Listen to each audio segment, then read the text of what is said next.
I got to just sort of say, you and I have been doing these crossovers for about a year or so, and sometimes we talk about the uh, Diamondbacks, sometimes we don't. But there's a real, honest to goodness reason to talk D-backs, Yes. and I'm gonna hand the reins over to you. For those of you who have been just so hooked on Israel versus Nicaragua in the World Baseball Classic, fill in people what's going on. Why am I bringing the D-backs up right now? That's because the D-backs are the top headline in Major League Baseball right now, which we don't get to say often because they just came to a record breaking extension with Corbin Carroll because he is the first player in Major League history with less than 100 days of Major League service time to sign a nine-figure deal. That is Corbin Carroll, the number 2 prospect in all baseball, according to MLB.com. And according to FanDuel, the unanimous favorite to win the NL Rookie of the Year.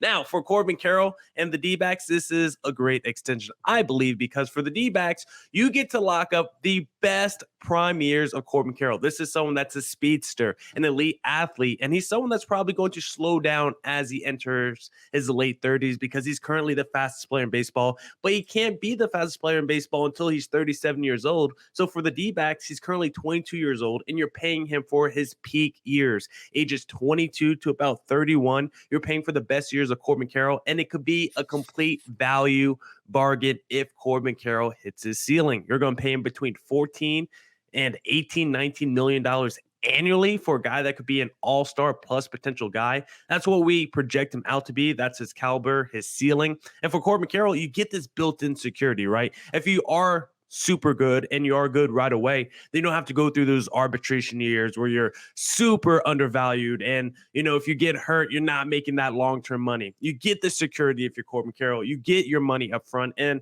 maybe over the long term of the deal, maybe it's a little bit undervalued annually, but you're probably not making that much money on the front end of it, at least. Mhm. You're just probably getting a little bit less money on the back end. But for both sides, you lock in your superstar of the future for the foreseeable future. Only him and Ketel Marte are like on the books past 2025. So the D backs locking up a bunch of their core dudes, all of them on really good contracts. Ketel Marte is only making about $15 million a year annually as well. And I just love this for the D-backs fans. Of course, there's still some risk built in because, like I said, Corbin Carroll has only played 32 major league games in his career. So there's still a world where he's not maybe the guy that we expected him to be, but I don't see how Corbin Carroll is not at least a solid major league player. I don't think he could be the fastest player in baseball. I don't think he could be one of the best defensive players of baseball. I don't think he could have the hit tools that he has and not at least be like a 290 contact hitter that steals 30 bases every year. I don't think there's a world where Corbin Carroll is not at least a solid major league player, and still paying that dude $50 million a year. I think this is a steal for the D-backs. Corbin Carroll gets his money, and I think D-backs fans everywhere should rejoice. I think, yeah, you hit a couple of points. First of all, for him, he gets to be a millionaire up front. Yeah, The right the now. D-backs have no obligation to make him a millionaire right now. Mm-mm. None. And so when you're going through, he's what, 22, 23 years old, and you Yep. look up and say, "Hey, you're a millionaire." Your dream of being, it's not a situation where we're going to look up and say, we're not doing that horrible dance where it's like, well, it turns out he has to go to the minor leagues until May 1st because he just a little more seasoning on the chicken bone there. No, they're coming right out and they're saying, we believe in you.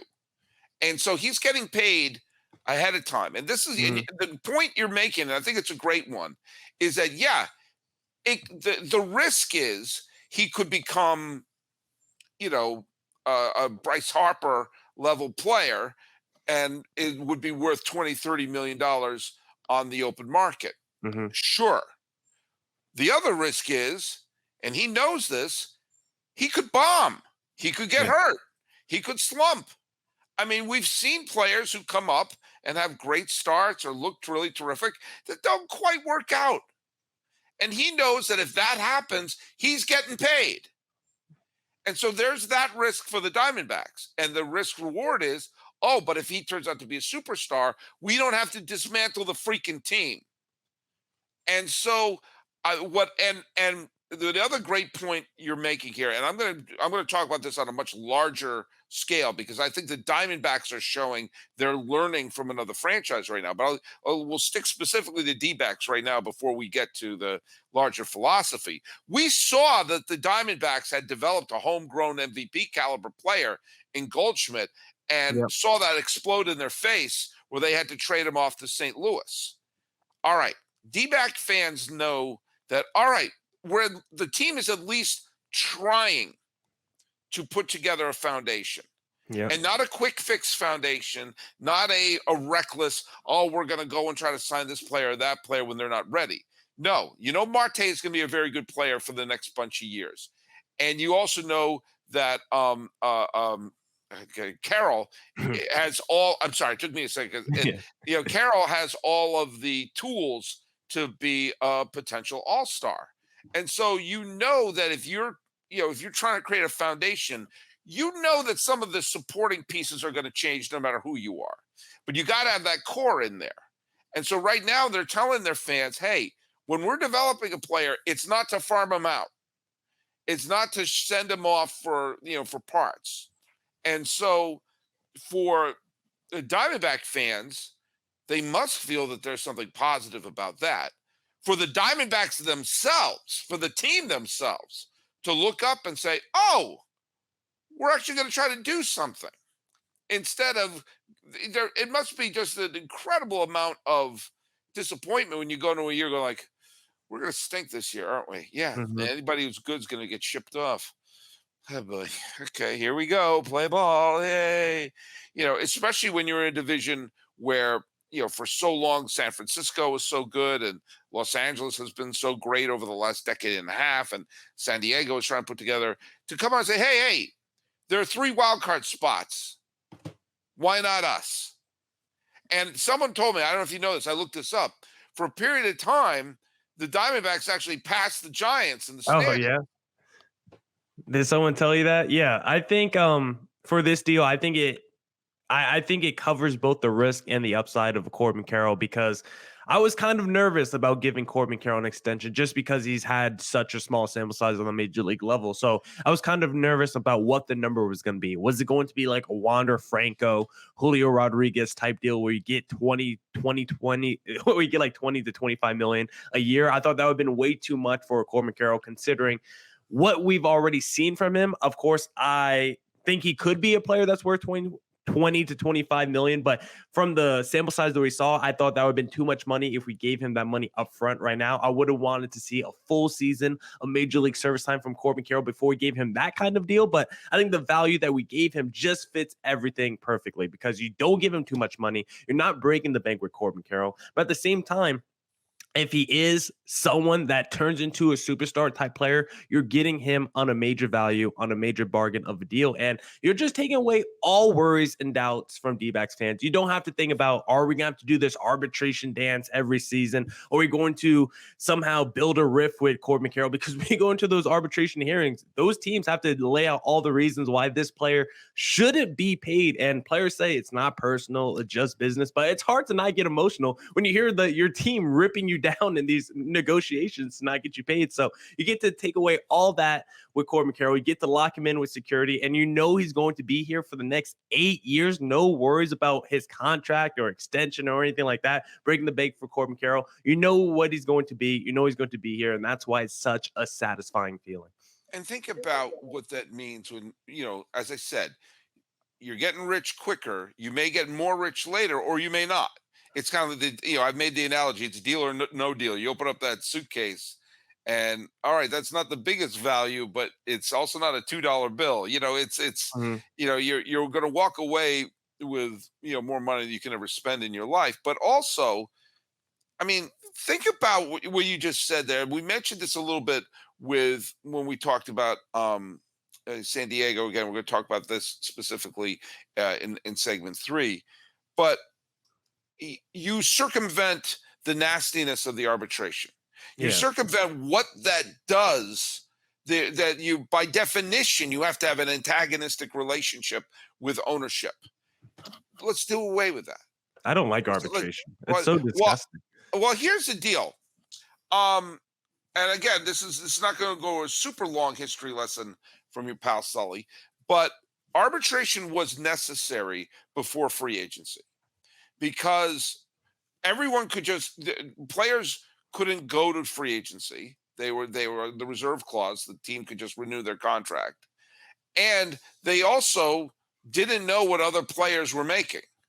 So the A's could sign a player for this amount of money. The Yankees or the Red Sox could sign for this amount of money. They wouldn't know what it was, and there was no any level of uniformity to what to what Vida Blue would make versus what Carl Yastrzemski would make. And this guy could win the MVP this year, and the owners would say, "Well, we'll give you a $500 raise." And this one wins the MVP, so we'll give you a $10,000 raise. There was nothing. There was no rhyme or reason, and because they couldn't go to the open market, this at least said, "Hey, you have to pay the guy at least what market value is to a degree." Now, I think when free agency came about, they should have done away with arbitration. That should have been part of it. They should have made free agency start earlier, because then if someone makes a bad signing, or overpays someone, suddenly that becomes, oh, hey, you that 230 with 15 home runs, but this guy overpaid, so that's everyone with 230, 15 home runs comes to the arbitrator. Yep, that's what the market says. It means that one person's mistake becomes everyone's mistake. But arbitration had a purpose, and I think that purpose has gone away in the advent of free agency. And that whole adversarial, sometimes you want to, the players and the owners in baseball have had such acrimony over the years. And I wonder if you start removing some of the Jenga pieces of anger, like taking arbitration out. Like, it's not part of the culture that when you start to play well, you have to sit in a room and listen to how you suck from the team. Mhm. The Diamondbacks circumvented that here. And I would like to see more teams do that. But at least they're saying, we're going to put together a team and we're going to try our best to get along. We'll try our best to make this be a good place, a place that maybe you'd want to stay and maybe want to win. Yeah, and when you think of Major League service time, something that I would like maybe to see, because when these players get drafted or whatever, they sign their 4 or 5 year deals. Maybe we don't do arbitration once those deals are up. Within those 4 or 5 years, when the player's in a minor league, that's their rookie contract. By the time they get called up, after that rookie contract ends, they enter free agency. So if you want to get the best years of a player when they're young and they're cheap, you have to call them up quicker. You sign that 5-year deal as a rookie getting drafted, and then they spend 2 years in the minor leagues. Now, if you call them up, you get 3 years where they're super young on this cheap contract. And then after that 3rd year, there's no arbitration. They just enter free agency. If you want to bring them back, you could do that. Maybe you do some kind of incentive like it's football, where it's like, maybe do a franchise tag, or basketball where it's restricted free agency, where it's easier to bring them back. But I don't like the idea of arbitration. And like you said, it's basically 2 sides facing off, which I don't like. In basketball and football, there's better ways to bring your player back, where it's like guaranteed that they're not going to leave without you having to basically face off like this is a Captain America's Civil War, and you got the 2 Avengers, Captain America and Iron Man, going against each other. Saw that movie last night for like the 5th time, so it's on my mind right now. So just get away with arbitration and let's get a more harmonious relationship, because this is why there's such bad blood between front offices and players, because we guys still do stuff like this where you get them in a room and they have to yell at each other. It seems like such an antiquated system. I think there's a better way to get the best bang for your buck from these young players without having to break the bank long term.